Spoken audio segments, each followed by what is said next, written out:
there's a quality about sevens of deciding that they know everything about a thing in an instant. Oh God, yeah. Yeah. Oh yeah. It's And that's- I've done 2 seconds of research and now I know everything. And that's the line to one, because one is, I mean, I'm doing cartoons here, but one is, I know everything, right? I know what God knows or whatever. Yeah. You know what I mean? The big hormone Enneagram. Let me lay it on the line. I got a little freakiness inside. Let you know that the man has got to deal with it. Hi, I'm John Lukovich, sexual self-pres, 4-5 wing, 458 trifix. Hi, I'm David Gray, self-pres sexual 9 with a 1, 974 trifix. What up? It's Emeka. I'm an 8 wing 7, sexual self-pres with 854 fixes. Hi, I'm Nancy. I am a self-pres social 3, wing 4, with a 369 trifix. If you like our podcast, guys, make sure you go like and subscribe us on the Apple Podcast app. And if you really like us, you should definitely leave us a review. Welcome to Big Hormone Enneagram. We are back with the inner lines. We are hopped up on adrenochrome, imported from Wuhan, China. In the last episode, we talked about QAnon, so we're like all up in that. And before we get into the inner lines, like last episode was a couple episodes back, we did triangle 9, 3, 6. We did 8 and 5, and we're gonna do 2, 4, 1, 7 today. But before we do, got a couple plugs. So if you've been enjoying our podcast and want to support 4 starving artists, we have a PayPal that you can donate to if you like. It's bhepodcast@gmail.com at PayPal. And I am starting to take coaching clients for people who want to know more about the Enneagram or want to do inner work, things like that. I have a website. It's not really done, so you shouldn't look at it except if you're interested in this, which is johnlukovich.com. And you can figure out shit and contact me there.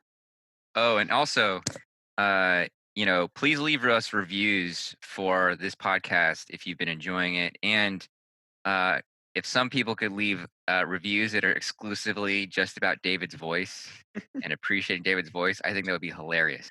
Just David. And, Yeah, and just- mouth noises. Yeah, just loving on those noises would be hilarious. If people who are What are all my mouth noises? Is it just mms and No, it's more of like, I'm gonna make a compilation. I'm gonna make a video of just David's noises. yeah. You got a wide array of Okay. sonic I'm going to listen to that a menu? next time I get off. menu. Very predictable menu. Like you've got some hard like ASMR, David ASMR. it's like if I left that shit in, people would be like, "What the fuck?" Am I listening to?" It scares me sometimes. I'm sitting there like, ugh. What do you Like- mean? Like, what's a scary one? When David makes random noises. Like when you clear your throat, it's like that's violence, Oh, man. yeah. That's really Oh, yeah. fucking violent. You scare the shit out of me sometimes. Yeah. All There's that some- volcanic there's some- power and rage of the 9 is just like Oh yeah. laid bare in It's your throat clearing. Mhm. It resides. I do some loud sneezes. Oh Ooh, god, I'd love to hear one of your that drives me sneezes. crazy. Loud sneezes. Yeah. film yourself sneezing, please. You really would get off to that? No. No, I wouldn't. Yes. Come on. The Nancy special menu. Oh, okay. All right. Let's do 7 because we did 5 at the end last time, and let's keep it going along the line. Is that good? Yeah. So what the hell are we doing? Yeah. That's my tagline. That Yeah, should that would be the hashtag. beginning of the David compilation. Is Yes. what the hell are we doing? And then Then That's exactly what it is. That's exactly what it is. I want to make fucking make a Oh my out of his noises. Make fucking repeat of David's noises. Yeah. It's so funny. Oof. Mm. Yeah, David. Another noise that David makes is like you'll kind of laugh, but it'll be like this, like really Yeah. quiet laugh while somebody He else is will. talking. Yeah, it's so funny. He like breathes out more heavily instead of laughing. He's just. Oh my god!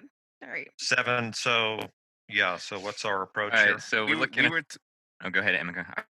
we were talking about like how the healthy and unhealthy ways that they go to the types at the connection point. So we were just Was the other time we did this? Was it the one where I did some of that birth story stuff? You uh did a Is that little bit. different You one? did a little bit. yeah, you did a little bit. Yeah, actually you did. Yeah, you did. Okay. Yeah, you did some of the bird story stuff. So yeah, Well, that'd be let's good. not do it again. No, I'm just kidding. I don't think you did. Did you do that for 8 and 5? I don't remember. I don't. But I remember you did that for the attachment types. Yeah. For sure. I think it would have been the opposite because I remember Nancy chiming in saying that the attachment correctly. Nancy predicted the theory that you kind of can't do the attachment Oh, types in that's the same right. way. Yeah, That's right. Yeah. Yeah. You did it for the hex. because they're sort of elemental in a way. Mm-hmm. Yeah. Say more before we. I mean, that's interesting. So, like, say a little bit more before we get into 7. Just the contrast between Yeah. hexad and triangle. Well, the way I'd answer that is it's harder to do that birth story, well, just on an intuitive level. When I wrote those out originally, which is already about 10 years ago, probably, it was harder to try to find it with the triangle types. And I think what I came to is the same thing Nancy did, which is that part of the issue there is that it's those types, that's the law of 3, and they're elemental to all the types. And so they're sort of what you make types out of, right? In a sense. Yeah. Yeah. They're the elements So- that create the birth. Yeah, Mm. right. And so you can't, that's right. It's like they're the atoms or the molecules. So it doesn't quite frame up that same way. So, Yeah. All right. So 7, we got lines to 5 and 1. And what did we talk about with like the connection between 5 and 7 last time? Well, I think you went into the sort of mental intensity that 5s can have, or how scattered they can be when they get into the 7 space, and how overwhelming you experience some of your 5 friends Right. to be once they get there. And Yeah. weren't we differentiating between like healthy movement and just average health movement or something to yeah, different, we looked at the unhealthy and unhealthy ways that the type goes to that line of connection, or uses that line of connection to that type. So Yeah. Right. Like we weren't saying like, oh, a 5 or like 5 goes to 7 in unhealth and 8 in health. Like we were saying how there's like positives and negatives in each connection. They move out of stress, and how you respond to stress is like, a level up or a level down, in the sense of like you're rising to the occasion or contracting from it. And just a reminder to the listener, you should probably just get a refresher, because we did an intro to the first call. We kind of like laid out like how it works, because we covered a little bit about just distinctions about how lines of connections work, because a lot of people do think that 8 is going to 2 because they're going there when they're healthy, and that's not the case. Right. There's ways you go to 2 if you're an 8 that are, you could say, healthy, and there's ways you go when you're unhealthy. But it's like either way, the 8 personality is under some kind of pressure or stress, and it's like a way to kind of relieve it or work with it or break out of it. And so, like, something we said last time is that you don't become like the other type. Like 8 doesn't become a 2. They still look like 8s, they still act like 8s, they're still 8ly motivated, but there is a shift in perspective, and there's a shift in orientation, and a shift in, like, you could say, like, energy. But it's not like they become this other type. So people will often, I see online, like, debating about type, and they'll be like the classic one, whenever I'm arguing with a 9 that they're, and that whatever they said is very 9ish rather than 4ish online. They're like, well, the reason I take on other people's opinions and perspectives is because I'm a 4 going to 2. So Yeah, like it's it doesn't work like ridiculous. that. That's not how it works. Anyway, for 7, when 7 goes to 5, Well, I would say that like 7 is, this like what seven's really about is not just like positivity or being happy or doing a lot of things, which is all like the dumb shit that people always say about 7. It's like yeah, sevens are really looking for like a sense of possibility and freedom. They're like a mental type. And so, it's like the mind that's seeing from 5 is like seeing all the possibilities, all the manifestations, and wanting a kind of access to all the possibilities at once. And so even though 7 seems like they're really engaged in the world, there's still a kind of like, in a sense, a detachment that comes from the mental center in 7 also. And so, you're getting what I'm describing right now is like the 5-7, you could say healthy or whatever, essential line or something. Um, where in both cases there's a kind of witnessing going on and a kind of perceiving going on. But like one of the reasons that 7 is a mental type and mental types struggle with what you call like inner knowing. People often don't think that 7s struggle with that because it's like they tend to be confident and um, you know, cocky sometimes, is that they don't know what's going to satisfy them, right? So they want to try a little bit of everything or try Mm. different possibilities. So part of what using that line to 5 in a healthy way does for a 7 is that it's not about what you're going to try. It's about the quality of attention and intention with the thing that you're encountering. Like it's having you can say focus, but it's a little bit more refined than focus. It's like really being with something, really being fascinated by something and not feeling Immersing. immersing and not feeling like, oh, some other cool thing is happening elsewhere that I should be giving my attention to. No, there's not like essential FOMO. It's just like you know, you're able to like that kind of cliche of like you can counter the universe in a grain of sand kind of thing. It's like Mhm. if you're really with something, it opens up to the things that you think you're wanting. You know what I'm saying? Hmm. I'm trying to think of the way that I've seen 7s go to 5, and this is we should talk about this line between 5 to 7 because something that I see often happening is 7s who mistype as 5s. And we recently had someone in the group who Yeah. originally thought they were a 7 who is an actual 5. And so there's this sort of lines between those two types and how they express themselves. It's a little bit less obvious with 5 because when 5 goes to 7, that sort of excitable, overstimulated mental energy, it seems more overt versus when 7 goes to 5, doesn't seem energetically overtly 5-ish, but it's more like a certain kind of focus and maybe even withholding that happens where they pull back, and instead of like experiencing, there's pulling back to reflect and focus. That happens when 7s goes to 5, but it's an interesting line to explore how people might misinterpret what that looks like when a 5 goes to 7 or vice versa. Yeah. I think people really severely underestimate the sense of depletion of a 5. Yeah. And so I think that 7s can, be really, I mean, 7s get a lot of shit. Like people often think that they're superficial or not very smart. And like, yeah, there's dumb 7s and whatever, but like, there's a lot of really brilliant, um, just like visionary 7s. Like Alejandro Jodorowsky is Hmm. like one of the famous people that I like the most, who making amazing comics and movies and just so imaginative and yeah, a type 7 who's got clearly like a line to 5. And but when it comes to 7s, like 7s do have a lot of energy that can be out in the world and they can be kind of charming and mercurial and quick and stuff in a way that just 5s are total fucking aliens to. Like 5 is like there's just a deer in the headlights kind of like high buzzing with 5 that's like I can't be in the world at all. Whereas the 7 is still there's still part of them, even if they're like a very intuitive 7. Um, that they're still in the world in some way. Like even if they're like into the imagination, like someone like Jodorowsky, it's still like, oh, look at this. This event can bring out this and this color and this thing. You know, it's like there's really it's more eclectic and more out. Sort of experiential, like wanting. Yeah, exactly. Yeah.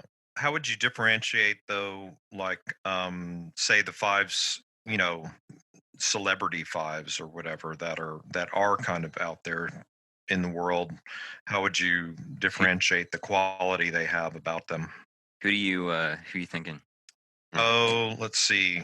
I mean, just somebody like, I don't know, Bill Gates or Or maybe not Bill like Gates, or like let's say Grimes. Like Grimes is Grimes. if Yeah. you've seen any videos of her, she's very upbeat. And maybe what's another example that somebody Like David Byrne of the Talking Heads. I mean, yeah, that's very very heady, that people might mistype as a 7. oh, like or Stanley Kubrick. well, he's pretty much dead in terms of Pretty much like dead. his Pretty much dead. not like literally, but like his I thought you meant literally. No, I mean, he he literally is dead. he is dead, but just his, like, if you listen to him talk, that's not a human talking. Like his affect, you mean his flash? yeah, Yeah. it's completely not human. I think Grimes is a good example because she's like annoying like a 5 at 7. Yes. Right. Like it's a little bit more high strung, and it's like there's just like this like removed quality too. Like even though it's Right. still very frantic and very frenetic, it's not as competent in the world, and it's all like based kind of on ideas in a certain way. And like what I notice about 5s at 7 is they really overestimate how cool they are. hmm You know, I don't mean to rip on my 5s, but it's like they start kind of like thinking, like they get off on this sort of like cheesy humor and kind of like making jokes and comebacks and stuff like this, and kind of like, I'm gonna wow you with all the stuff in my fucking head, but it becomes so, it's like so not in the world still that people are kind of turned off by it, and they're like, haha, cute, you know, and then they turn around. So Yeah. it's like I know it as an energetic quality, but it's harder to find words for it. Yeah, it feels like 5s going to 7. Like you can see the 7 and 5 more than you can see in an interaction the 5 and 7. Like Yeah. like that's true. another example is like Patty Smith.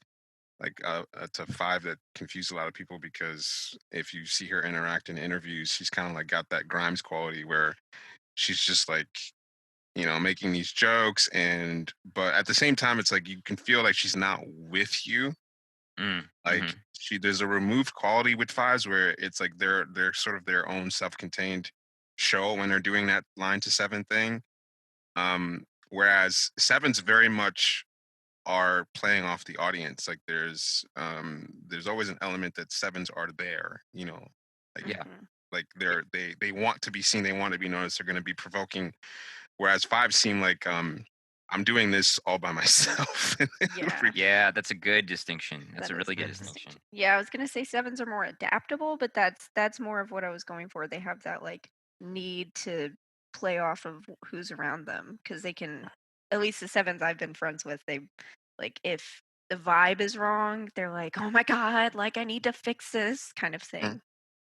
Yeah, they're down to engage in some way. And so like Colleen, who was you know, on our 7 call, is very 5-ish 7. Like she's much more introverted than your classic 7, and you know, she reads a lot, and she likes to be solitary, and she's got like hobbies that she's really, you know, cultivated, and you know, she's like trying to be a fucking lawyer and stuff.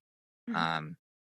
But there's still this kind of openness and kind of playfulness, like that's like I want to get in the dirt and play kind of feeling, like I'm ready to experience. She's accessible.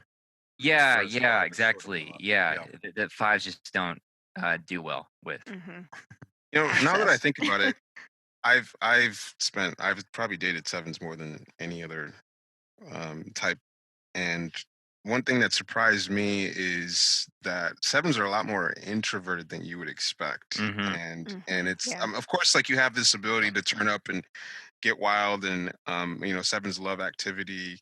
Like when I dated a 7 for off and on for like 6 years, and like we'd spend a lot of time together, and the day was full of activities, but just in her day-to-day life, it was just a lot of introverted, just being by yourself reading, and you wouldn't think it was the same person. Like this person who likes doing a lot of stuff also has this ability to just stay put and be with her books and her interests, and just seven's really introvert hard, it Yeah, seems, totally.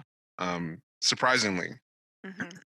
Totally. Yeah, that's a great point that is really not mentioned much is they can still be sevens, but like I think most sevens, I think people when they hear about Enneagram or seven or whatever the first time or the first impression they get is like they remember their seven friends when their seven friends are going wild. And then Yeah. they kind of assume that sevens are that. And like I think more than a five, a seven can definitely go wild and is very like can flow there much easier than a five for sure.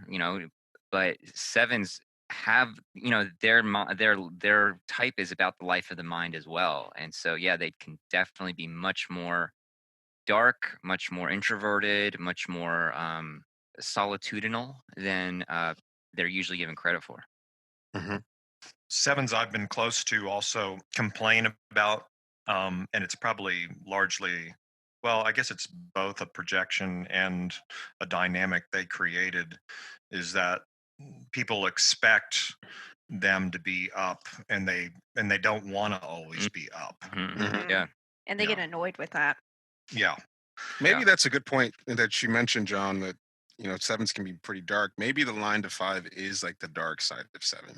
definitely. Like Yeah, the sevens can, a lot of seven artists, it's a lot of dark shit. Like you would expect totally. that sevens are you know bright, hopeful, and all that kind of stuff. Like a lot of seven artists are not making bright or upbeat art. It's usually disturbing, dark shit that they're making. Like Alan Jodorowsky is, I mean, his art tends to be pretty disturbing type of stuff, but he's still a seven. So you can say that the line to five is, maybe the shadow, negativity, darkness, and expressing itself in seven.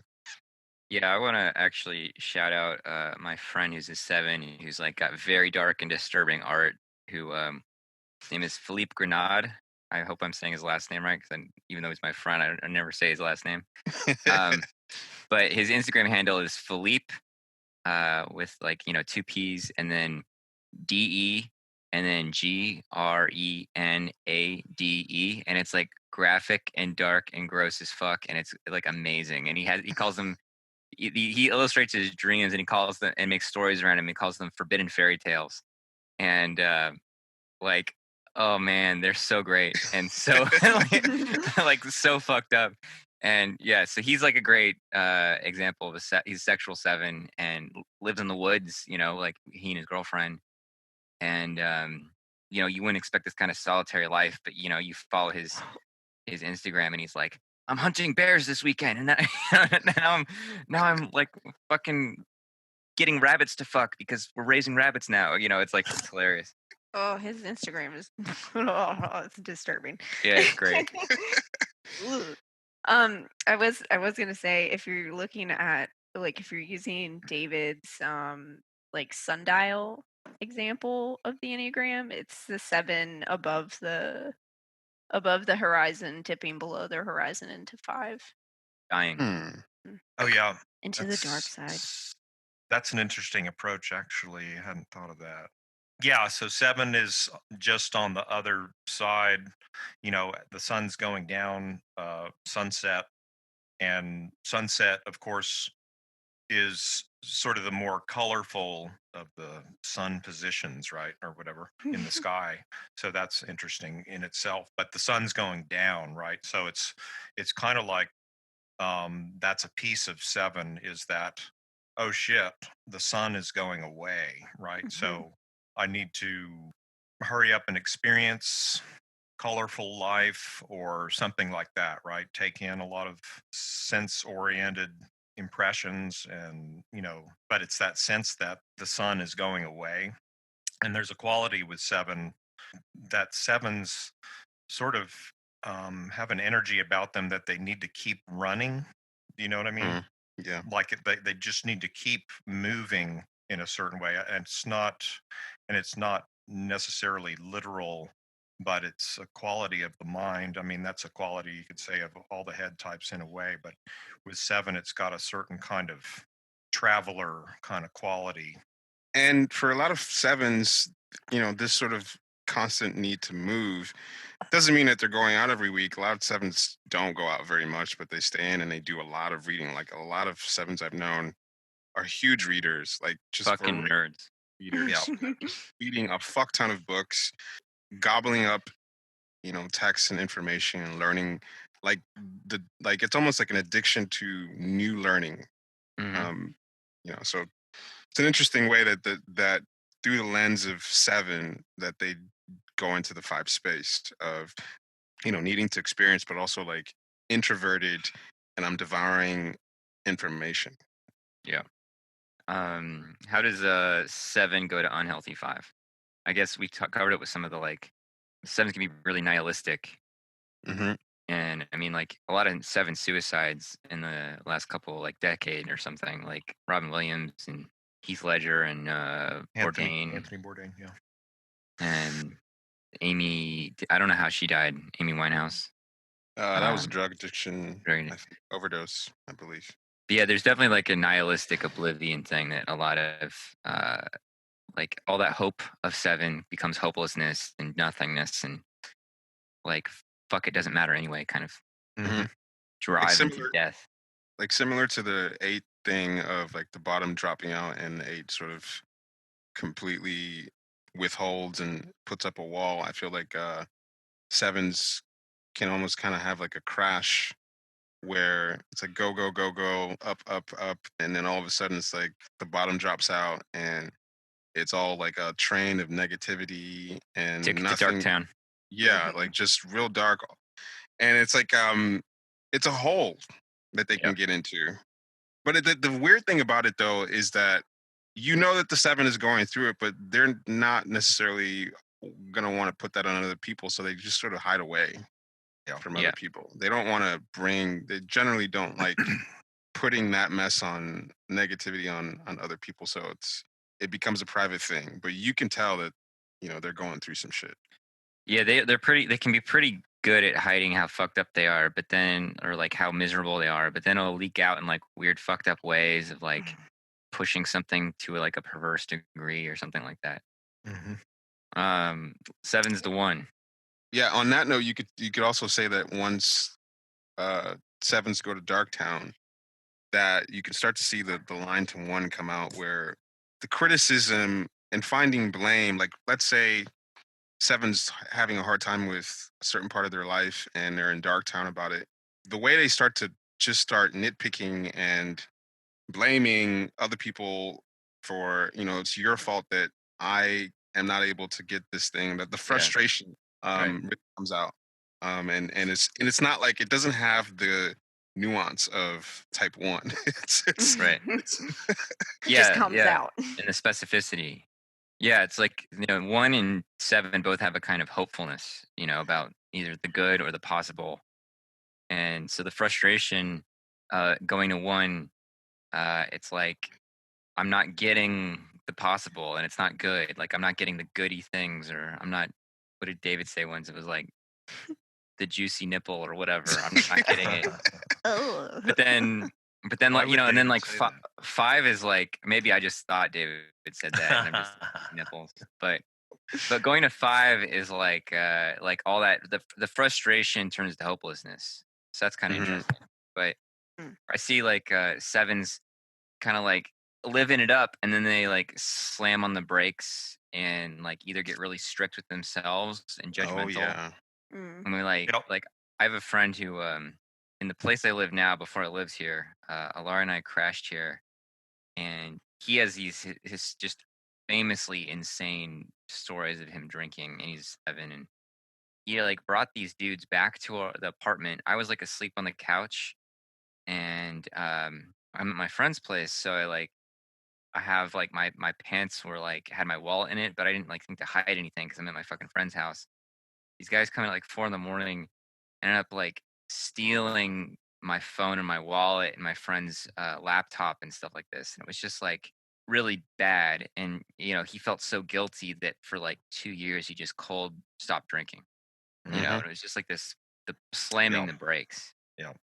Yeah, it's interesting to see that happen. I'm sure some people know who Russell Brand is, who's like a sexual 7, pretty famous for being what's the word? How do you describe him?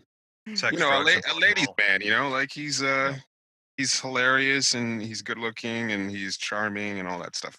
So I mean, multiple years he'd won like Shagger of the Year award. Like he's probably had a body count in the hundreds, maybe thousands. Who knows? That's an award. Yeah, in the UK there's a Shagger of the Year award. Of course there is. So anyway, like if anyone who Something follows to him, aspire to. Yeah. Fuck the Enneagram. Excuse me, So, I mean, ladies. 'cause Did you know I have a podcast and I have a meme page on the Enneagram? So I mean, he's just like multiple addictions, like sex addiction, drug addiction. Like he was just Mr. Addiction. So he's just running through women. Is he 7'8", 7'8", 3 probably, but whatever. He eventually turned a corner, I guess. Now he's like Mr. Let's make the world a better place. Spirituality. It's completely different. Like boring. You wouldn't think it was the same guy, because if you look at Russell Brand like a decade ago versus Russell Brand now, it's like this is completely different. This is a turn. Like this is a very moralistic. I want to be a source of making this world a better place and raise humanity's consciousness to a higher place. And you can see maybe parts of that was always there, but it's like now he's completely moved over to this side. Now he's a family man and he's got putting out really wholesome stuff. It's really interesting to see that how ones or sevens can get surprisingly moralistic about even on viewing their past sort of wild times, like I shouldn't have done that, or completely making a big change and criticizing the things that they used to do. And yeah, it's interesting. Other thing with 7, the line to 1 is almost every 7 I've ever known has OCD stuff, which I think is the line to Yeah, 1. Yeah. That's Like there you go. cleaner, having to clean stuff and just being like super neurotic, crazy, and they easily go into it too. Another one with 7 to 1 is there's a quality about 7s of deciding that they know everything about a thing in an instant. Oh God, Yeah. Oh yeah. It's And that's- I've done 2 seconds of research and now I know everything. And that's the line to 1, because 1 is, I mean, I'm doing cartoons here, but 1 is, I know everything, right? I know what God knows or whatever, you know what I mean? Something like that, right? So it's like you instantly, so that can be an irritating thing. That's the thing about 7s that probably irritates me more than anything about 7 is that. Yeah, then they get this like going to 1, they can get this like, now I have a holy mission. Like now, like like like a Russell Brand thing, but most, like, I don't know his deal, but like a lot of 7s that are stressing that think they're going to 1 in health, but it's really stress. It's like get very I'm awake now, brother. Yeah. Like, and do you know the thing with 7s that are TV hosts, or a lot of these shows where they're judges, a lot of those people playing those parts are 7s, and it's like Simon Cowell, for example, is a 7 who's really famous for being highly critical. That's another one too, right there. Is I think a lot of critics, like professional critics are 7s. Are 7s. Right, like fashion critics, Tyra Banks. Well, I don't know if she's a 7, but I would have never penned Simon Cowell as a 7. Oh yeah, 7 wing 8. But I mean, he's 7 wing 8 with a 1 fixes. That's a lot of criticism. And yeah, my body got like 10. Well, and 7 wing 8 with a 1 fix. Oh, yeah. Well, and it's I mean it's like food critics too, right? Yeah, So that makes sense. Yeah, it makes a ton of sense. Yeah, that does make sense. Because you're going out to all these different places and then you're nitpicking. Because So, like, yeah, being like a food critic is like sounds horrible to me because you have to do like meet all these fucking people and you have to be somewhere all the time and yeah, it just sounds awful. But yeah, only a 7 I think could handle that. and what's that show? Parts Unknown. The dude who killed himself. What's his name again? Oh, Anthony Okay. Bourdain. Yeah. And so this I thing, like loved him. the travel writer thing of I'm going to look at all these experiences that could be great and fun, and I'm going to rank them, and I'm going to criticize them, and I'm going to optimize my experience. And when it's like, how dare you have a restaurant or a hotel that's not producing Mm, the Mhm. best experience that I could have had or I expected. And so there's this aspect of sevens of I deserve to have this great experience, and if I don't get that, then I'm gonna rip it to shreds. And so And it's a lot your of fault. seven, yeah, a lot of seven shows. It seems like it's operating on that premise of is that y- this is what it's supposed to be, and if it's not, then I'm gonna rip you apart. is that Gordon Ramsay dude? Is he a 7? Yeah, Yeah, he's a 7. Yeah. Yeah, like his like I don't watch fucking that shit, but I see him on clips online and that kind of bullshit that like attitude drives me insane. Like I fucking hate those people. He's another 7 with a 1 fix, I'm sure. Oh yeah, god. Yeah. Yeah. Totally. And the travel critic, hotel critic, that means you're running around to a new place every week or whatever, right? hmm So there's more What a 7 rough life. there. Yeah. Well, Giving pros. but you're on the run, right? You know what Oh, I mean? yeah, that's true. Yeah. New. Yeah. What about healthy 7 and 1?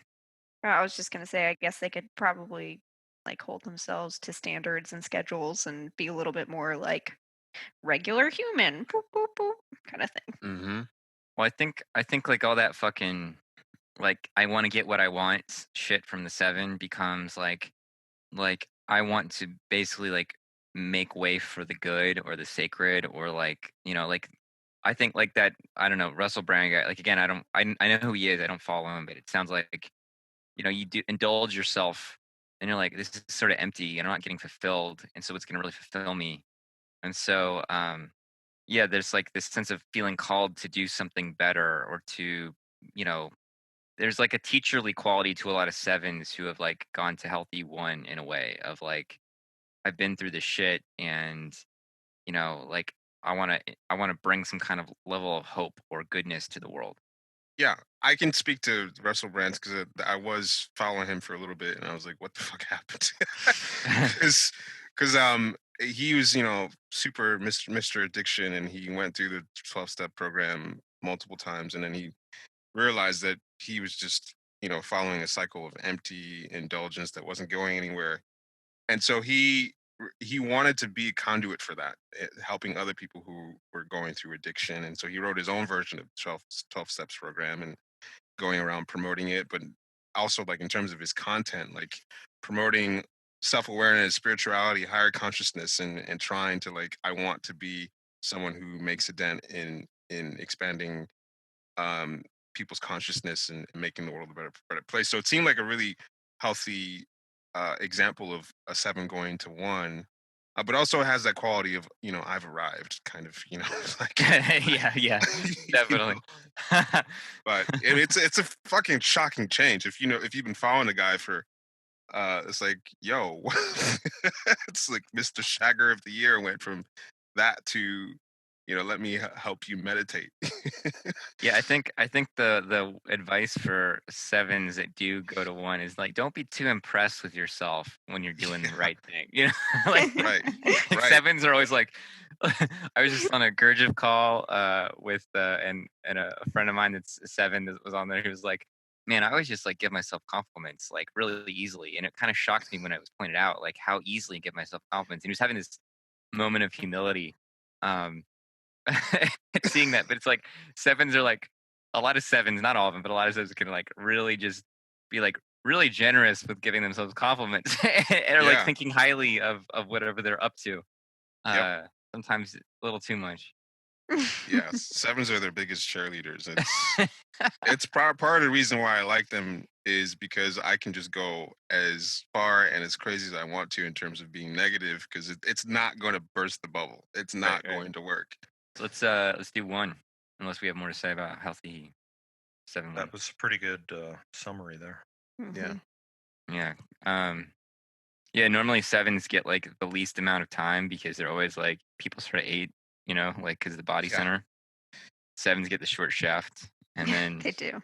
yeah, and then everybody's like, "That's superficial." Ha, that's a 7, and so Yeah. it's good we get extra time to 7.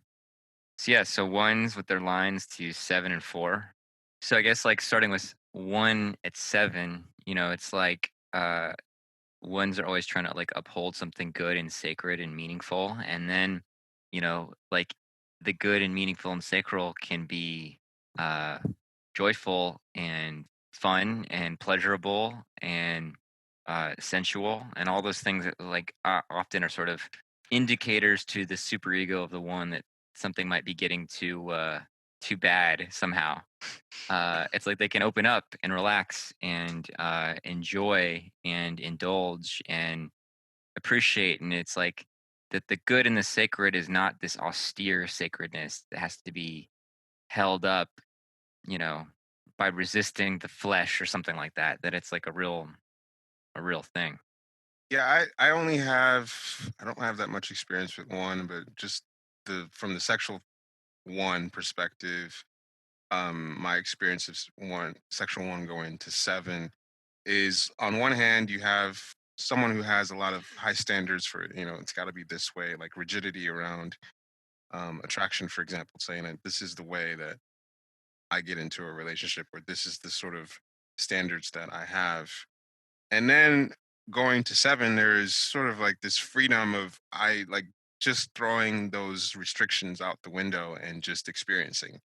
That can Mm. happen where it feels like it's leaking out, where it's like the rules that 1 set up for themselves are, they want to transgress them, or they want someone to help them or push them past those lines. It seems Yeah. like they deeply want to experience transgression of the same standards that they themselves have Mhm. set up for themselves. And so that seems to me how the line to 7 shows up. Yeah, that's interesting.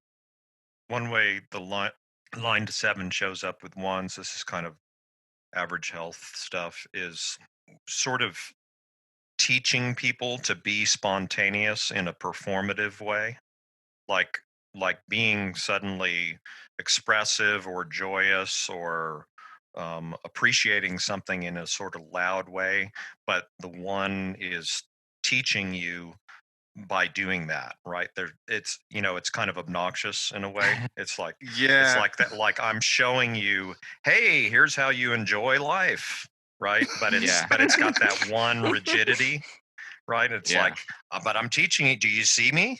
Do you see what I'm about? This is how you do it. It's that kind of quality. Yeah, no, that's great. That's actually really interesting and funny. Mhm. I also like, I mean, my friend Mary that was on our one call, like Mary will be like, you know what? I'll have another beer. It's like, Yeah, there you go. I'm It's gonna a- treat myself. yeah, you go, girl. Like, Yeah. You You could be say that naughty. Martha Stewart's, living, like, is an example of this, is like a 1 trying to show us how to live the good life. And a lot of her show is just like, I think she has a show where she's just showing people like really expensive upscale lifestyle kind of stuff, where you could say that that's kind of like a 7 thing of experiential indulgence, but she's like showing us this is the correct way to indulge your lifestyle Emeka, wants. Emeka, are you sure you want everybody to know that you're a huge Martha Stewart fan? It's like, how do I know this shit, right? Her show is just like she does all the. Yeah. She does these I got this amazing from a flower Reddit thread. Yeah. Go How to do I have this Emeka's apartment information? in Chicago, and it's like a Martha Stewart catalog. Yeah. What else?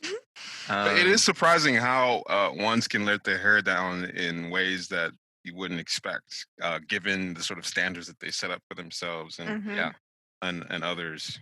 I've sometimes I met a one who was like it was like at a conference or something, and he was like having this very loud, obnoxious humor, and it was like going to 7 in just the way where he was just like a little too hard, like somehow he felt this like liberation from his super ego and was just like laying out the jokes and like and it was, I mean, he was funny, but it was like a little much. Like his humor was pushy, and I wonder if there's a little bit of that instructiveness.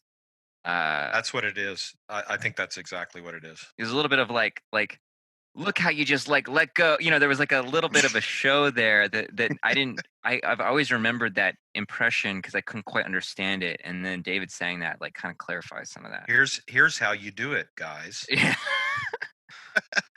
Yeah, totally. Here's how you have fun in a social setting.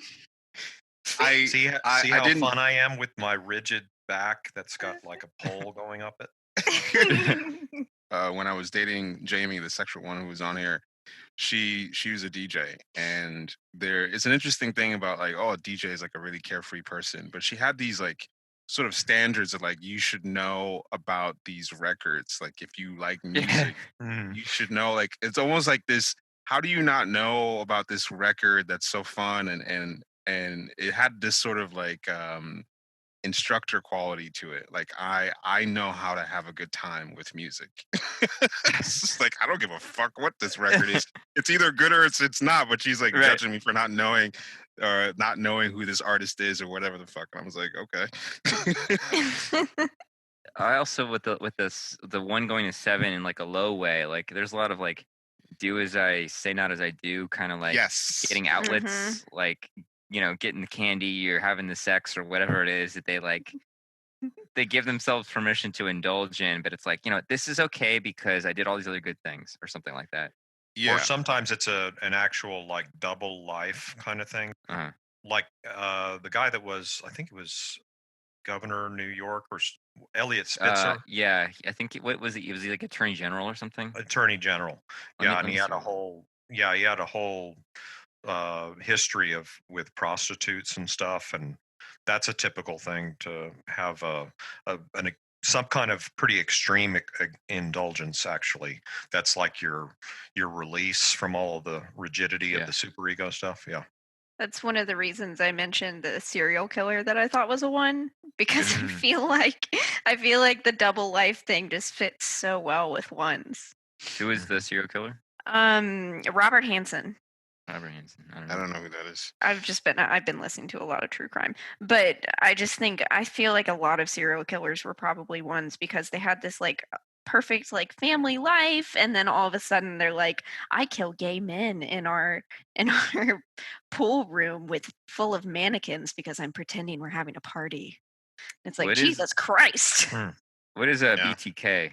Oh yeah. Is he I have no idea with what a 9 BTK wing? is. Who's that? Yeah, he's the an interesting BTK, case. bind, torture, kill. What? He look him up. He's fascinating. Ooh. It was like he's in. Anyway, we could do a whole serial killer thing sometime. Yes, We should do a I'm call. so in on that. For the listeners, please submit any serial killer 4s because I need some representation of my people out there. Are there any? I don't know of any. I feel like they're a serial little killer 4s. lazy to be serial killers. It has to be That's a 4s. little offensive to me, Nancy. I mean, tell me I'm wrong, though. Do you actually want to put in the effort to hiding a body? No, I just kill myself. Exactly. Yeah, that's what a 4 would do. I have a whole plan on hiding bodies. I'm such a guys. I live disappointing right on a type. river. Suicide, first option. Yeah. I'm just gonna off myself. Bye. I also seen ones already have this sort of like fantasy life in terms of like their like the kind of, you could say like pseudo religious goodness, but then it gets a little kooky with the line to 7.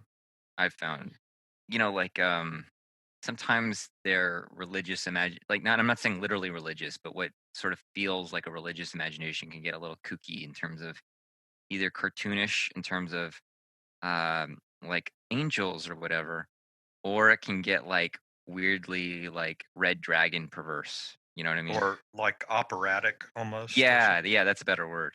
Yeah. You can look at someone like Jordan Peterson as a good example. Yeah. Yeah, drama, right? Yeah, What- big drama. What's he Yeah. got? Like a drug addiction now? The painkiller addiction that he had? Some had kind to of go to painkiller rehab? addiction. He's like somehow in a Russian hospital, held captive by his meat-eating daughter, who's like more insane than he is somehow, and is like posting bikini pics online and whatever. It's like, when like she's the dark feminine that like he birthed. Like it's so interesting. Yeah. Anyway, Jordan Peterson, Sorry. so funny. What about the Um, line to 4 on one? Ooh, that's a good one. He'd be a good example to look at in terms of a line to 4. Yeah, he's got it both. I mean, whining. Yeah. Ones can get very whiny True. and picky and but like bitchy about their pickiness. So I mean, like on the high side, like I'll give the high side first because I just feel like it's shorter and easier and funner. Not funner, but the dark side you can really like get into. But like a lot of ones like Mary, for example, that we had on was she's an opera singer, and I find a lot of ones connect to and Jamie talked about this too of like relating to chaos through making form and making aesthetic beauty and like not destroying chaos but like transmuting it into something beautiful and artistic and Mhm. soulful. And so it's like the spiritness of one gets soulful at 4, and there's this sense that the sacred has beauty, and beauty is sacred, and excellence in aesthetic realms is like an important part of the True. sacred. Yeah. Also, could be like the line to 4 is like transforming the dark heart or the conflicted heart, into some higher form, if that makes sense, some Mhm.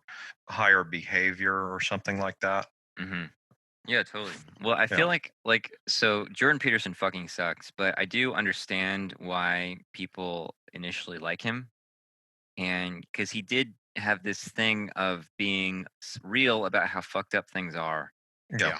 and talking about it in a way to and essentially rise to the occasion of it, or like to transmute it, or to like have a kind of a principle or value in the face of like the overwhelming degradation and darkness of life.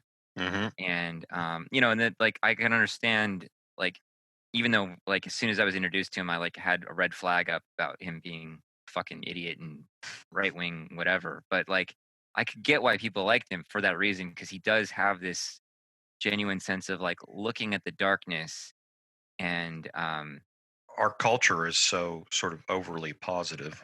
So yeah, it was an opposite to that. right, and having something to do with it that's constructive in a sense. Yep. So he became the incel king. But yeah, on the negative side, I mean, like we were saying, ones can get whiny about their preferences and critical. But there's like the sense of hopefulness that one often has that things can be better, just gives out. Like 7 goes to 5. It's like there's no hope, and it just becomes despair and grief. And a lot of the passion of the one, anger, a lot of what's underneath that is a kind of grief that the sacred is either lost or maligned or something. Mhm. And so that feeling of loss comes to the fore, and it's like all the kind of championing of one turns into just like self-hatred and like collapse. Yeah. Loss of hope. That's what happened to Jordan Peterson with the fucking Yep. addiction problems. Seems like he just gave out. Yeah. I think I mentioned I'd watching some interview where he was like on the verge of tears for like he was in tears. He was crying. Yeah. He I was know that. crying. Yeah. I was like, dude, 20 get your- minutes. 20 like a long time. And I think this was right before he submitted himself to rehab. And like I was like, dude, you're a mess. Like it's like the bottom That has given out, and you're in a bottom like a downward spiral. that video is like both happening at the same time. That's like the big performative drama of the 7, which can kind of get like maudlin theatrical, like Yeah. sort of Yeah. doing it, and Yeah. and the 4 of the whatever the actual despair and depth of the darkness or whatever. You know the brimstone preacher archetype? Yeah. I mean, sure. you get the brimstone, you get the drama, like you're Mhm. saying, like you Fire. get that flair of it and the kind of aesthetic over the Mm. topness of like, no, it's gonna be hell and it's gonna be a lot of suffering and it's gonna be like, the worst, The flames are spiders going to everywhere. rise. Yeah. Yeah. Do you guys remember Sinead O'Connor? Sinead O'Connor. Yeah. Sinead Sinead O'Connor, yeah. O'Connor. Yeah. She's the one. Yep. She's the one who had a massive. I mean, she's got mental problems as well, but she had a massive meltdown, and it was just public, like multiple videos of just her talking Mm. about how she's in a bad place. She was like holed up in some motel somewhere, and she just like, I'm not in a good place. But she's a sexual one, social last, but she was just like bleeding her heart out in public about how fucked up it was and it was there's sort of this emergency where somebody need to go get her to like make sure she doesn't do anything to herself. And so it's surprising. It can be surprising to see like a type 1 having a meltdown of like Yeah. when they're at that space of it's just fucking hopeless. There's nothing good and I'm suicide. Like it's type 4, like it's time for me to off myself, take myself out of this game. Complete hopelessness. And at the same time, the high dramatic flair. Yeah, to a yeah. degree. And Uh, publicity, right? Like it's out there. 7 style. Right. Is Annie Lennox of Eurythmics, is she Yeah, one? she's a 1. She's the one, Yep. yeah. Yeah. We thought she Yeah. was I thought she was a 4, but then we took a closer look at her. Yeah, she's a 1. Yeah. Cool. All right, It's want to do interesting. 4? Well, Oh, go ahead. Sorry. No, it's not that interesting. You said Well, just real quick, Sinead O'Connor, Annie Lennox. There's a thing with ones. I don't know if there's a way to make this relevant to what we're talking about, but short hair on Oh, women. yeah. It's like a symbol of shaving off the wild animal self and trying to contain Hmm. kind of I mean all that in a way you could look at it through a reaction to being between 7 and 4, right? Like Yeah. those are dramatic and sort of volatile Dionysian energies, right? 4 and 7 in their own ways, right? Mhm. So 1 is kind of trying to contain that. Anyway, go ahead. An interesting thing that happened when I was dating sexual 1 is that as soon as we started seeing each other, she chopped all her hair, or not all Yeah. her hair, but she got a short haircut. So it was like, you're dating this fucking wild dude or whatever. It's like I gotta rein it in. 'Cause I was like, why is it that as soon as we started seeing each other that you get a short haircut? Like, what inspired that? And so it's interesting to hear you say that. I'm like, oh shit. I've seen It it was you, multiple Emeka. times. I've seen it multiple times. It's interesting, that phenomenon. What's funny is like for listeners who've never seen Emeka's hair looks like the monster from Stranger Things season 2. Like this is like emanating force coming out of his head.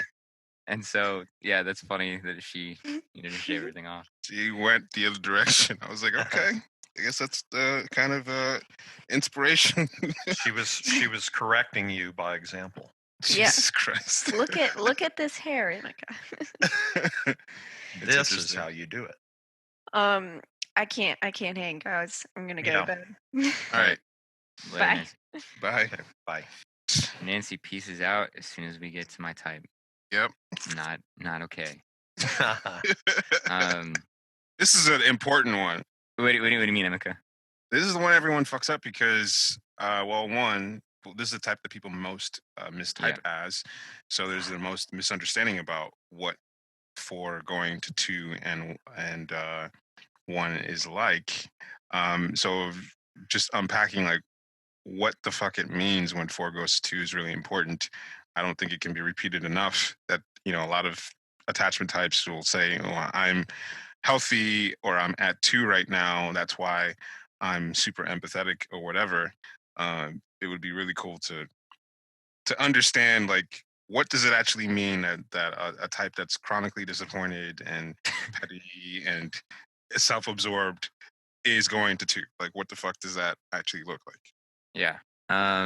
So for one, like what I notice is first of all that I think that one of the main things is like as a four looking there's always this sense of like meaning. This quality of meaning is like the main thing. And so when it be like a lot of the four spinning and reacting is feeling like a loss of meaning and meaning is related to identity, like who am I in relation to there's a sense of like profound separation from everything and trying to be myself and like but myself is not just like me, it's like seeing it as like as anchored into a deeper source of like reality in a certain way.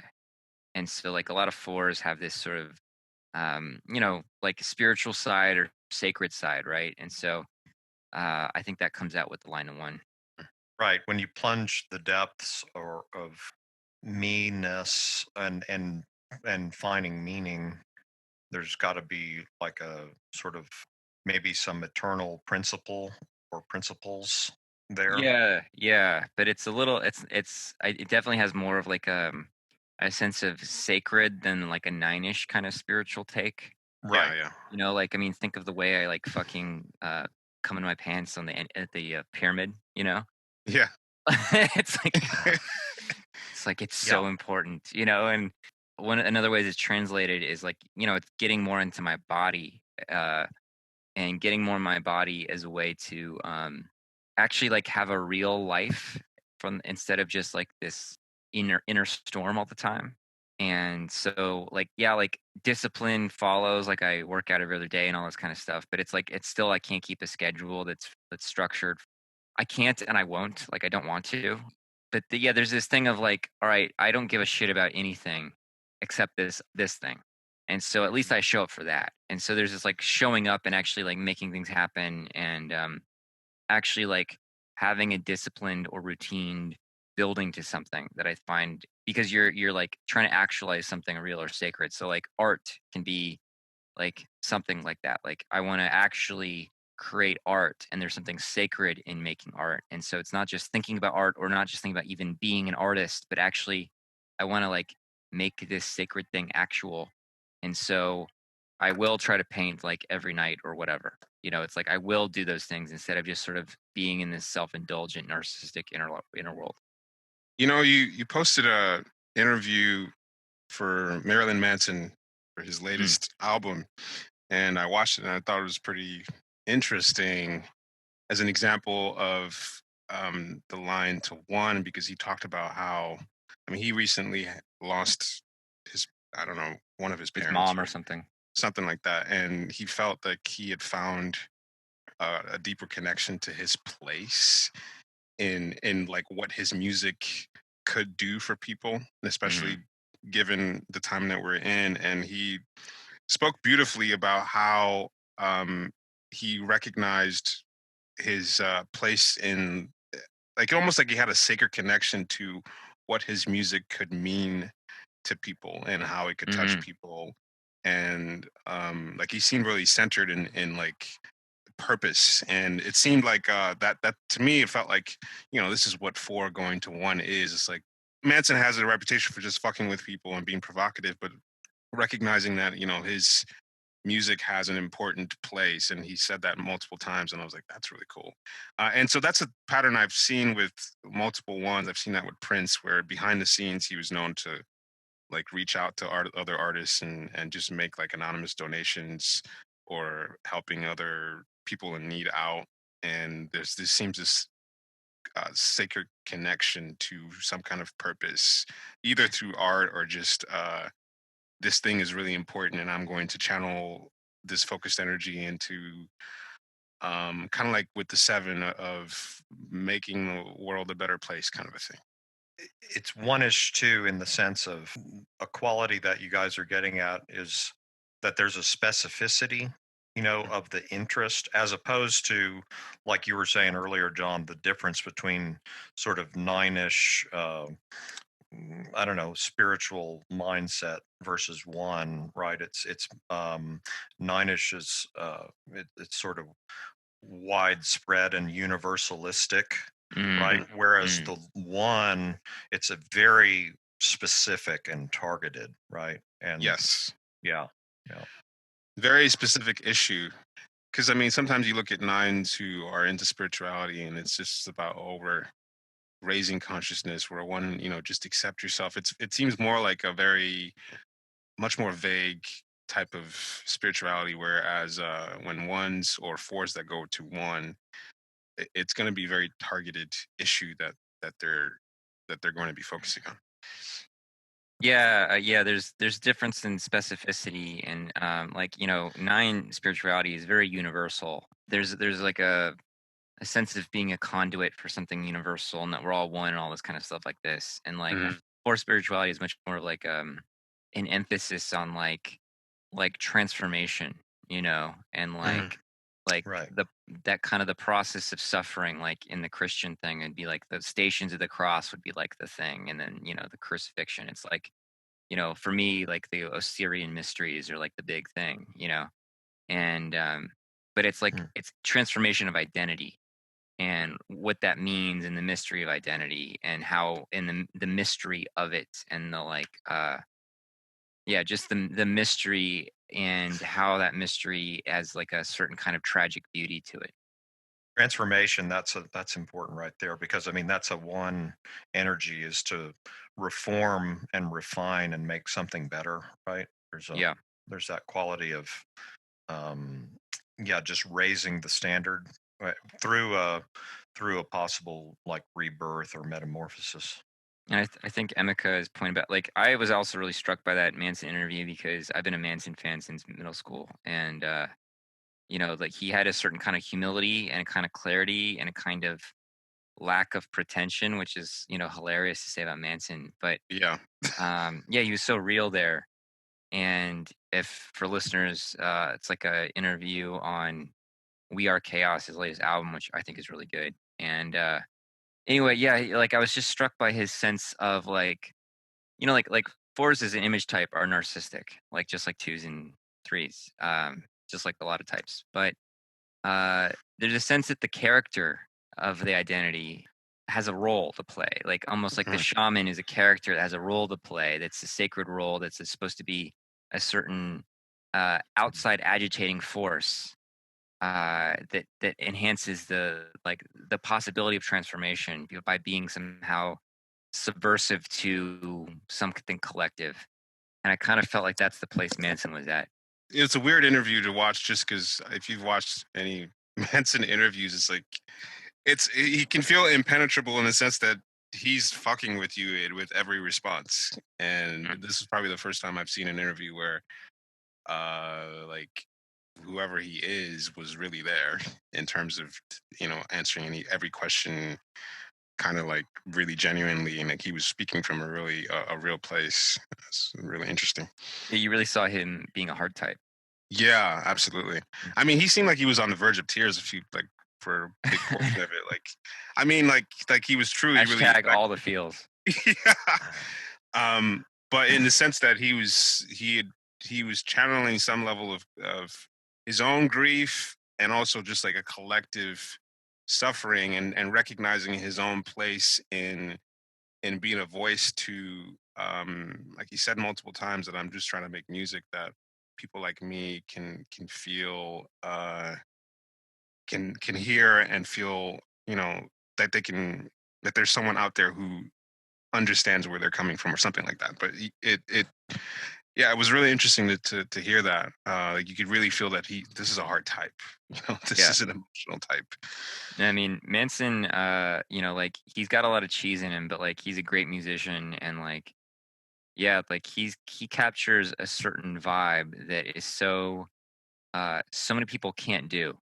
And they do a shitty version of it if they try to do it. And it's one that like the kind of anger and disgust, but it's like healing at the same time. And like, I mean, it had meant a lot to me growing up and throughout my life, basically. So yeah, I really appreciated that.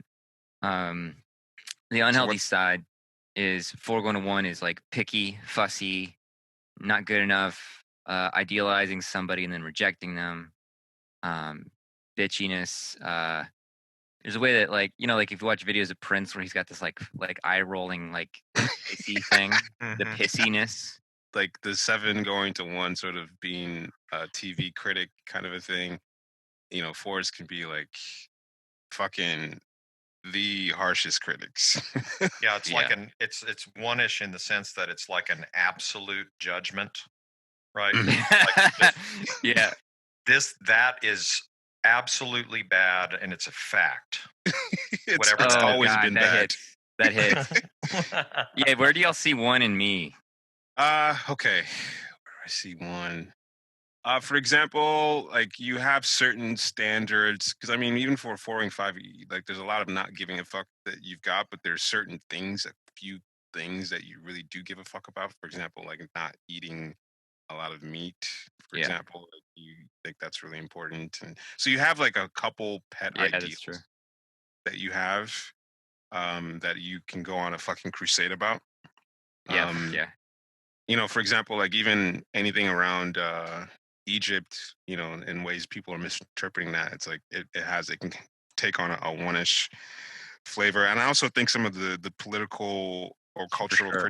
criticism is your line to 1.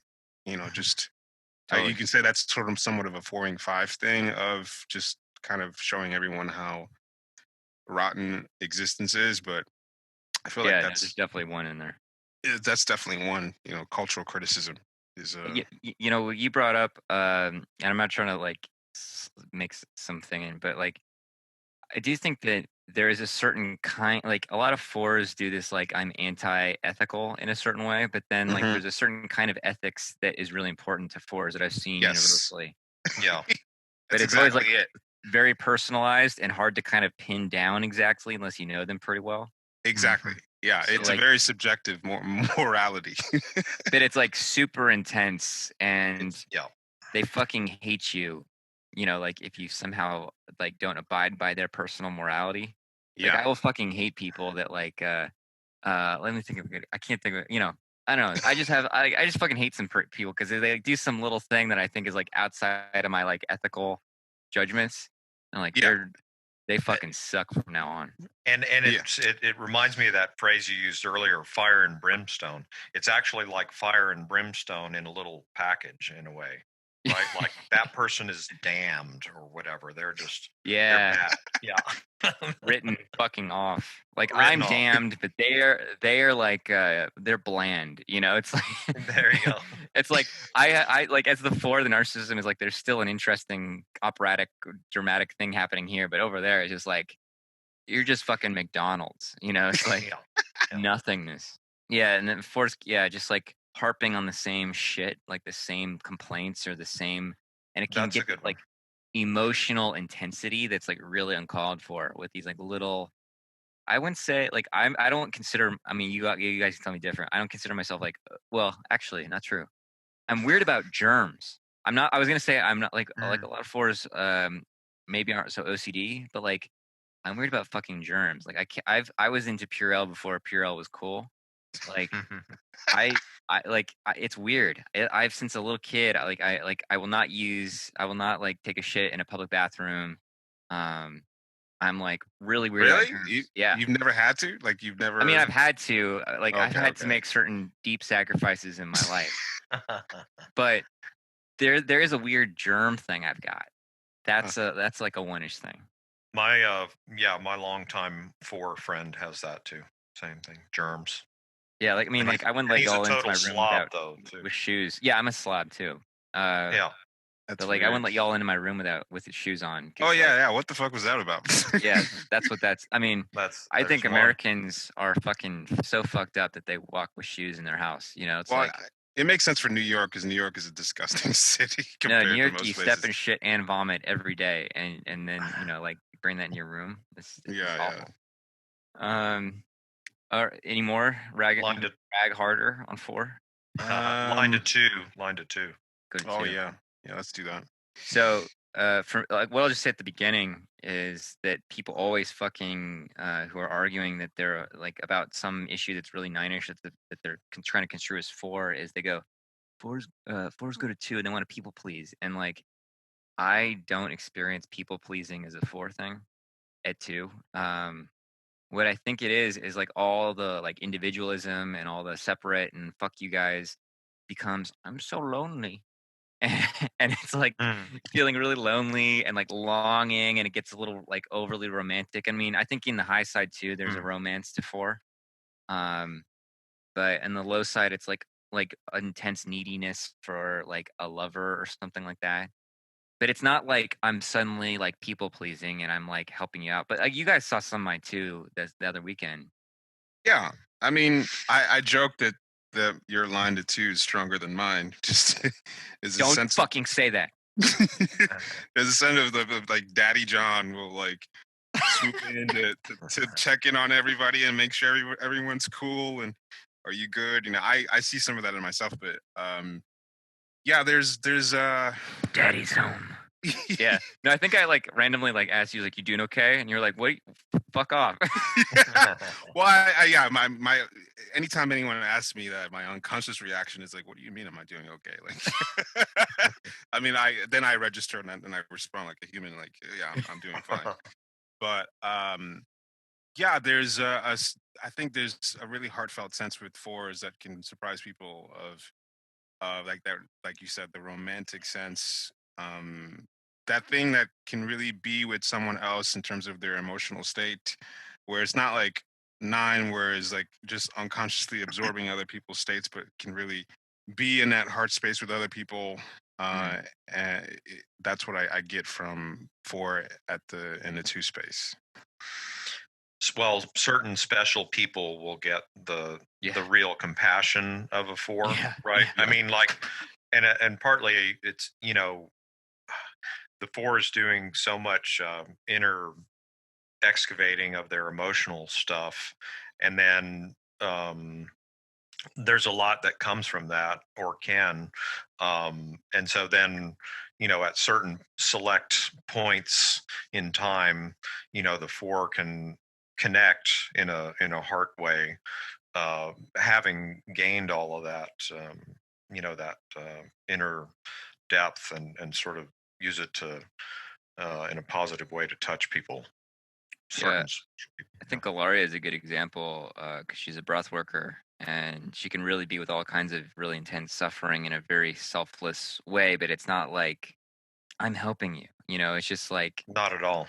but Yeah. it's taking that like sense of what I have probed and in myself that can be of service or of, you know, guidance for somebody who's in the midst of suffering. Yeah. It's hard to describe without like people maybe misinterpreting that to mean that, oh, this is the compassionate side of four, like fours are really compassionate, or it's not necessarily a thing where a four is identifying with helping. That's right. It's just like an aspect of four that has the ability to be heartfelt, like that interview with Manson, him being really heartfelt, and it felt like a social four having like a connected like a collective line to two, where he was saying like, I recognize that my place in this collective is to mirror certain people that are going through some things that only the way that I can, and that my music has an important role to play in all this. It felt like even at the same time he was saying that, it wasn't like it wasn't like this charitable thing. It was more like, I know there are certain people who connect with me and only I could be able to reach them, and I recognize that my place is to serve that role, that only I could serve. So there's still that some level of exclusive specificity to it, that I'm providing a certain type of attention to someone that could be helpful, that isn't coming from a place of overextending yourself just to be compassionate and helping everyone. Yeah, it's important that, like you started to say there, that it's not interpreted, that we're not being interpreted as saying that there are like fours that you just offhandedly say, oh yeah, he's a really nice guy. right? Yeah. Or whatever. You know what I mean? Yeah, there's not Not like gonna. like Yeah. I'm a healer. Like you're not really gonna get No. that. Yeah. No, yeah. It's there. No four. I don't think any four is really identifying with going to the two space, even though it's like a part of the four structure to be able to do that. Um, you're still having to deal with You're not getting somewhat the affect and identity of that. right. I mean, it's interesting how people make these sort of leaps about four going to two, but they don't do that shit. Generally, don't do that shit with eight going to two.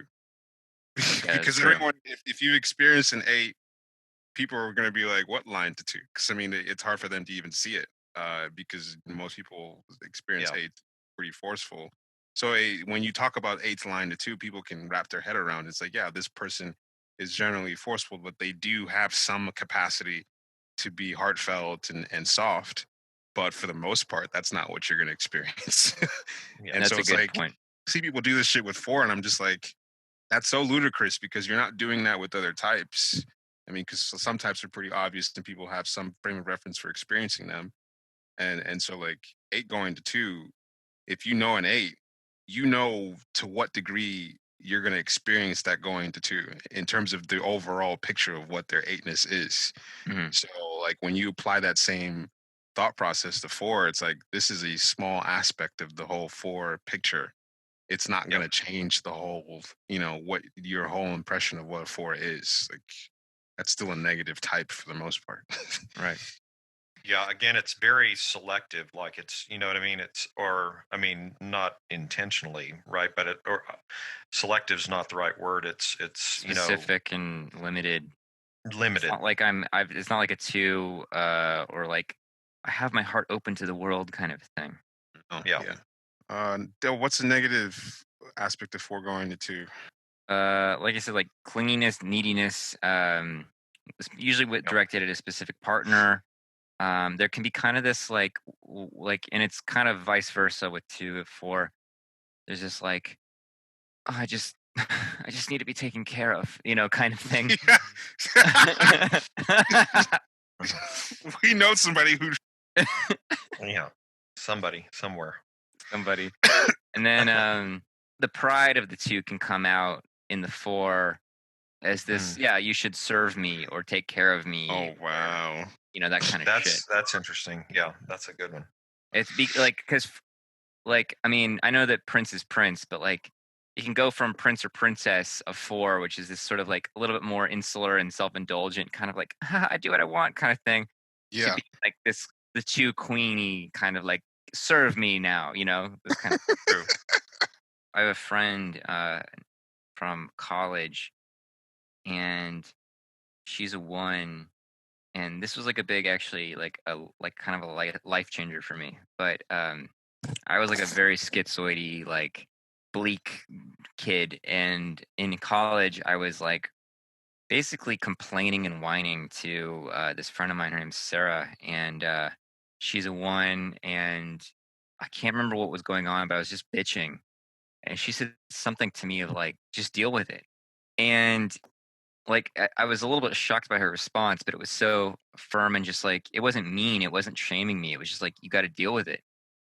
And it was this whole moment of like, yeah, I got to just like be a man and deal with it. And it wasn't that like toxic patriarchy kind of thing. It was like, no, like I am a man, and there's things. It's not like there's things that come with that, and there's things of like stepping up to the plate and dealing with shit. Mhm.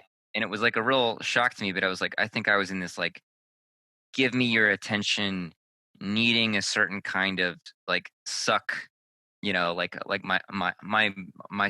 my straw gets in your milkshake or whatever kind of, Mhm. whatever, like sucking your energy out kind of thing. And her oneishness helped me get in touch with my oneishness of like, oh no, I got to deal with this and like grow and whatever. But it was this point where I was like, oh, that's my two. Like that's where I was into, where Mm. I was just like in my own vortex and um, kind of like making somebody else, in a sense, not responsible, but like somehow giving too much of that energy that I wasn't able to, I wasn't holding it myself, and I was giving it to somebody in a way that was not healthy for them or myself. It wasn't just Mm. talking about my problems. It was like I was somehow getting off on the attention, and I didn't even know Yeah. it. So that's like the whiny codependent aspect of 4 going to 2. Like, Yeah. just, please save me. I guess that's sort of the thing that people mention of 4 looking for a savior, which I hadn't really wrapped my head around. Is that an I think it's example of I that? think it's overstated, but I think that's where it comes from. Okay, that makes sense. Especially like as a 4 becomes non-functional and unable to just perform human functions. Yeah, it's like I need somebody that can at least like show me how to do those things or whatever. So it becomes kind of rescuery. Hmm. But I think it gets overstated to being like, I want Prince Charming to come get me out of my mundane life, and it's Yeah, that's not something really the that vibe. 9s identify with. All right, so we can do 2 and wrap up. Do too. So 2 going to 8. I probably have a lot to say about that.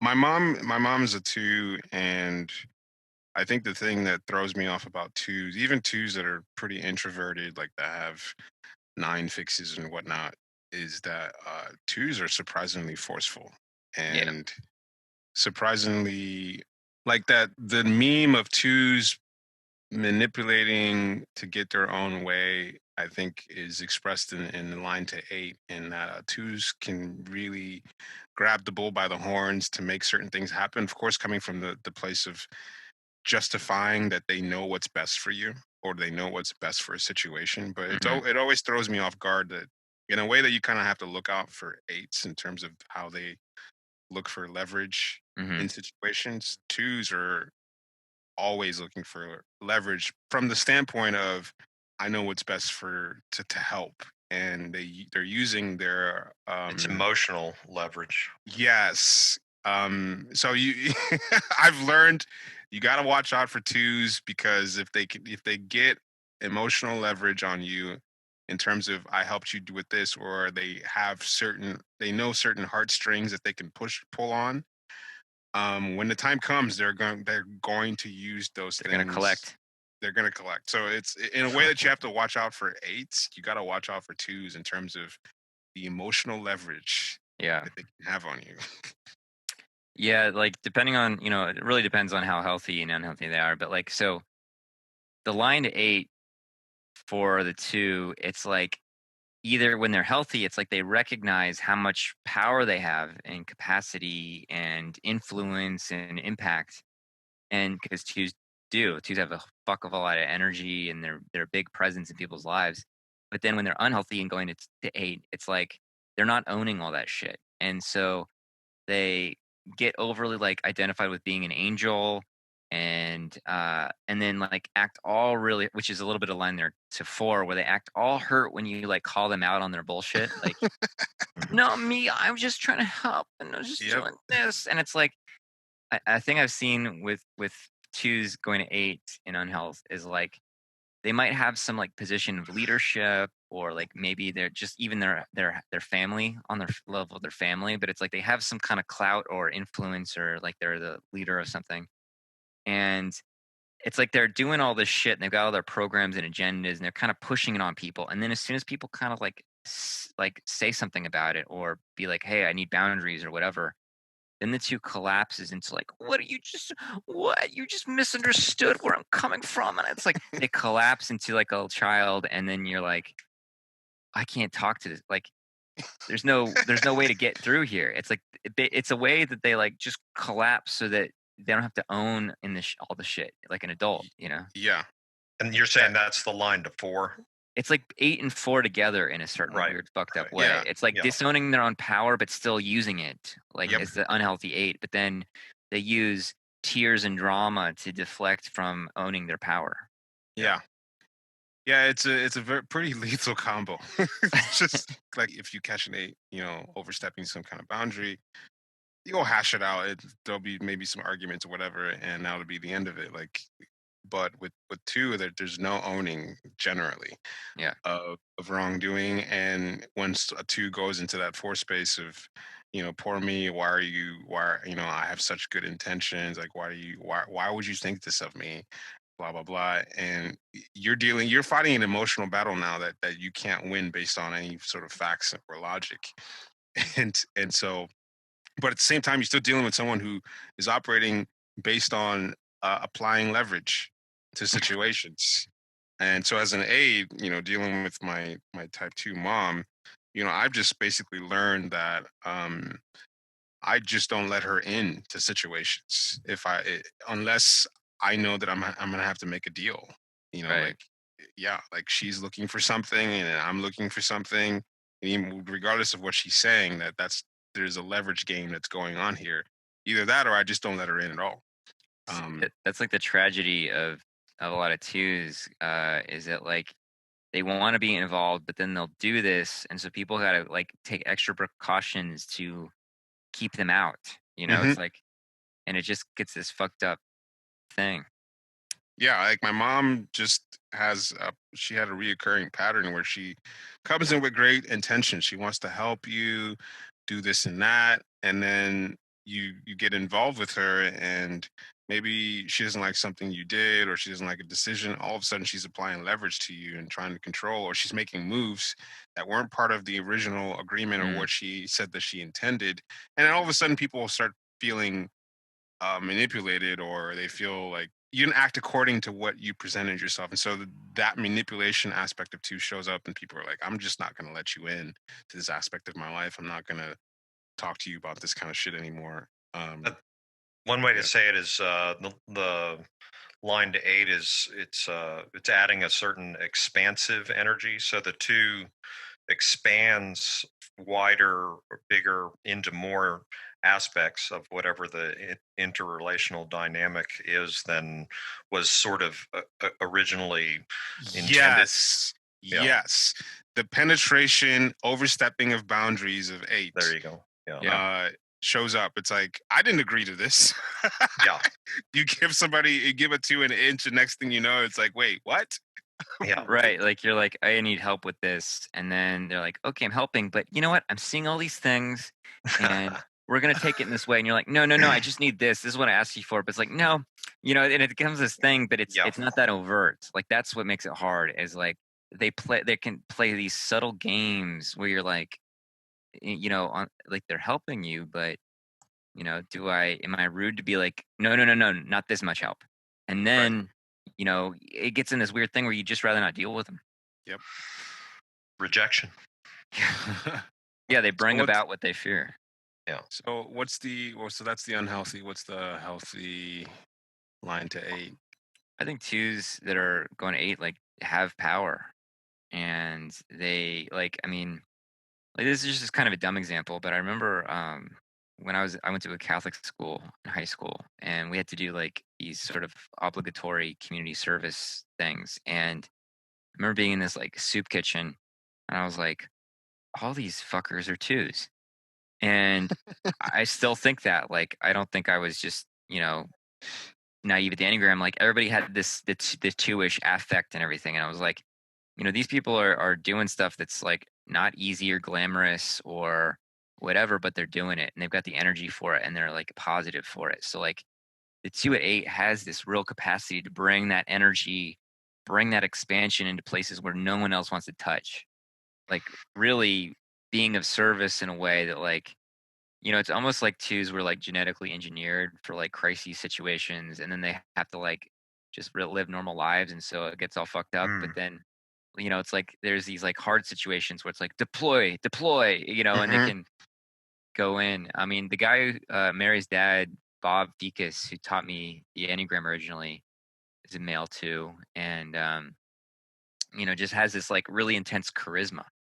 That's like often I think sometimes overlooked into, like, because they can see themselves as like a servant, but like really intense charisma, like super beloved by everybody, and that 8-ish energy behind the 2-ish heart means that like all that capacity is like like given out to so many people and not felt like a drain, you know.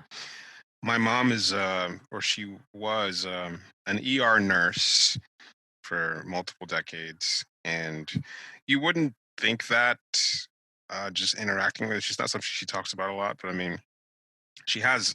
My mom's really expansive in terms of if shit's going down, like she's just gonna be someone who would just have a level head and start directing.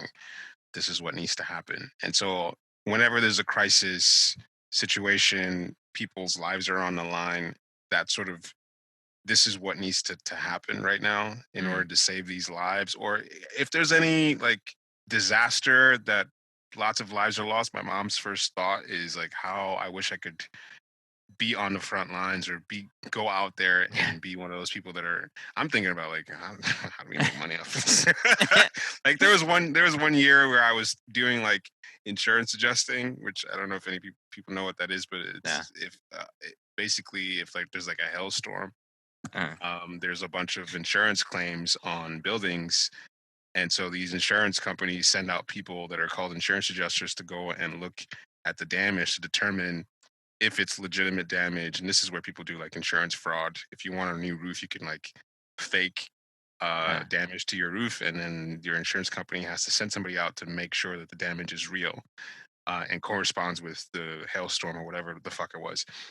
And so they pay a lot of money for people to do this boring ass job. They send you to different parts of the country that have in disasters. For like if there's a hailstorm that hits the East Coast, they'll be like, all right, they want to deploy like 100 insurance adjusters. So there was like some huge storm that hit the East Coast, and so my mom's talking about like how she wishes she could go out there to help families and provide food and all that healthcare and all that kind of shit. And I'm just like, man, maybe I should drive out there and make some money. pure evil. Useless beast. Yeah. 2 and 4. Yeah, 2-4. I could say that there have been moments where I've called out my mom for manipulative overstepping of boundaries, and it's interesting how she feels like no one really understands how far Yeah. I go to help y'all and help everyone and my intentions, and it's just like I've just seen it happen over and over again. It feels like you can't win in terms of there's no winning in terms of calling out a 2 and when you feel like they've overstepped some boundary. So the collapse at 4, it's kind of like no one gets how hard I'm working. I do so much for everyone. Emeka, call your mom. It's like I'm always the one who calls you. Why don't you call? That kind of a thing. Right. Yeah, like what I mentioned earlier is just like sometimes when they get called out on shit, like collapsing as if you've just said something horrible about them when you're like, hey, you're fucking around. And it's like, as soon as it gets brought to the light, it's like, how could you say that? And it's just like this drama and relentlessness. And it's a way to shut you the fuck up. Yep. Just don't talk about it. But everybody sees that, but they're like, this is exhausting. Yep. Another good one is like, do you really think this is the kind of person that I am? That's Yeah, yeah. How dare you mischaracterize me? Just doing there's this super ego type, right? Right. You're saying I'm a bad person. Yes. Yeah. Yeah. How dare you characterize me even though I'm doing the same thing over and over again, and it's very apparent and transparent to everybody. Yeah. Yeah. It's like I'm not trying to paint you with a brush. I'm just saying that you did this specific thing that wasn't good. Like, can you not do that? It's like, Right. oh, you're saying I'm a bad person, basically. How can you say that this is the kind of person that I am? And I'm just like, I'm not trying to. We're not discussing your character here. We're just Yeah, it's like moving it to like a hyper personal level in a way, which is like kind of 4-ish. Yeah. What about healthy line to 4? I think that like I see a lot of 2s being creative and artistic in various ways. And like I mean my mom, both my parents are artists in different ways, but my dad's a cartoonist. But my mom, like when the kids started leaving the house, she got into oil painting and is pretty good. And it's always this thing of like she was like, oh, I just don't have time to oil paint. But it's more like when she's in that healthy space where she's able to give her own inner life priority and like not be just out in the caught up in relatedness stuff. It's like when I focus on myself, I'm able to like express my own vision and my own creativity and aesthetic and do something that's like you could call soul building and not just somehow related to my network of relationships. Yeah. I don't know if I can think of any example of my mom's line to 4. I guess it's noticing how 2s have modes of interest or interests that have nothing to do with inserting themselves in other people's lives or helping other people. That is just like purely Prioritizing their personal life. Mm-hmm. Like, and This is- personal from the point of view, like actually personal, not just like my closer friends or something. Mm-hmm. Or not like something like I think on a 2 calls. I don't know who mentioned it, but just having a hobby that has nothing to do with other people. Like our friend Alex is dancer. Mm-hmm. He's on the 2 call. There you go. That's an example of something that doesn't necessarily help anybody. Yeah. Except when you look at her body while she's dancing. Yeah, she's helping Yes. a lot. Sorry. Yeah. Solving deep problems. Deep problems.